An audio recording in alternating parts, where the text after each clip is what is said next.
मन्नालाल रावत ने सोमवार को जिला परिषद स्थित एमपी कार्यालय में जनसुनवाई आयोजित की, जिसमें बड़ी संख्या में आमजन अपनी समस्याएं लेकर पहुंचे। करीब 2 घंटे तक चली जनसुनवाई में सांसद ने हर व्यक्ति की बात गंभीरता से सुनी और संबंधित अधिकारियों से फोन पर बात कर समस्या के समाधान के निर्देश दिए। इस दौरान सलुम्बर के जयसमंद क्षेत्र से आए लोगों ने शिकायत की कि स्थानीय विधायक शांता देवी मीणा और क्षेत्र के आधार पर विकास कार्यों में भेदभाव कर रही है। लोगों ने सांसद को ज्ञापन सौंपते हुए समूचे क्षेत्र में समान रूप से विकास कराने की मांग की। सांसद मन्नालाल रावत ने कहा कि नियमित जनसुनवाई से जनता की जमीनी समस्याएं सामने आती है और उनका तुरंत समाधान संभव होता है।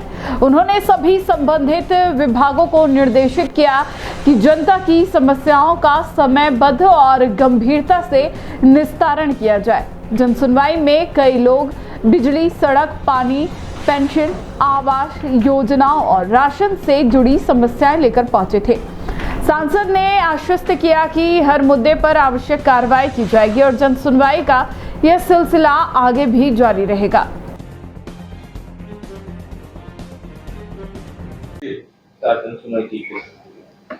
हाँ, जनसुनवाई जनता की कुछ विषय कई बार अखबारों के माध्यम से ध्यान में आता है कि कहीं कुछ कमियां हैं या जनता की जो आवाज़ है वो सही जगह पहुंच नहीं पा रही, तो वो सारे विषय को देखते हुए आज जनसुनवाई हमने रखी। उसमें करीब 47 एप्लीकेशंस आई हैं, अलग अलग विषय हैं। किसी की पेंशन का विषय है, किसी के यहाँ यूआईटी ने जो इंफ्रास्ट्रक्चर है वो नहीं बनाया है, कहीं पानी की लीकेज है, कहीं पुराना पेड़ है वो रास्ते में आ रहा है और वो गिरने वाला है, बारिश में कि नुकसान नहीं हो जाए। इस तरह के सारे विषय हैं। यहाँ तक कि खेरवाड़ा से विषय ये आया कि वहाँ NHI की जो ज़मीन है उस पर किसी व्यक्ति ने अतिक्रमण कर रखा है। मुझे लगता है ये सारे विषय इकट्ठा करके हम लोग जो संबंधित अधिकारी हैं उनके पास भिजवाएंगे। कई DOIT का विषय है तो कुछ हाथों हाथ फोन भी किए हैं कि समाधान होना चाहिए और समाधान होने जैसा है। मुझे लगता है इस तरह की प्रक्रिया में जनता की जो बात है वो उचित स्तर पर पहुंचती है, अधिकारी उसका समाधान करते हैं। तो ऐसे में जो सुशासन है, गुड गवर्नेंस है, वो निश्चित रूप से जनता के मानस पटल पर पहुंचता है।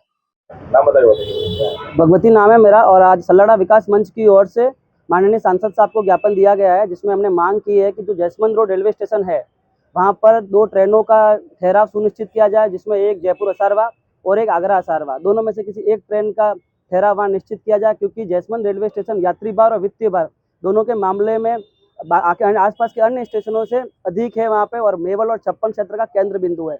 ऐसे में अगर वहाँ पे ट्रेनों का ठहराव होता है तो अहमदाबाद जाने वाले जो यात्री है उनके लिए सुविधा होगी। साथ ही यह जो जयसमंद रोड रेलवे स्टेशन है वो 2 पर्यटन क्षेत्रों चावंड और जयसमंद दोनों से मुख्य रूप से जुड़ा हुआ है और दोनों के केंद्र में पड़ता है। ऐसे में क्षेत्र में पर्यटन को बढ़ावा देने के लिए भी यहाँ सुविधा रहेगी। इसके साथ ही एक मांग हमारे द्वारा और रखी गई है कि जयसमंद रोड रेलवे स्टेशन का नाम किसी गाँव के नाम पर नहीं होकर रोड के नाम पर है। ऐसे में उस स्टेशन का नाम महाराणा प्रताप रेलवे स्टेशन के नाम पर रखा जाना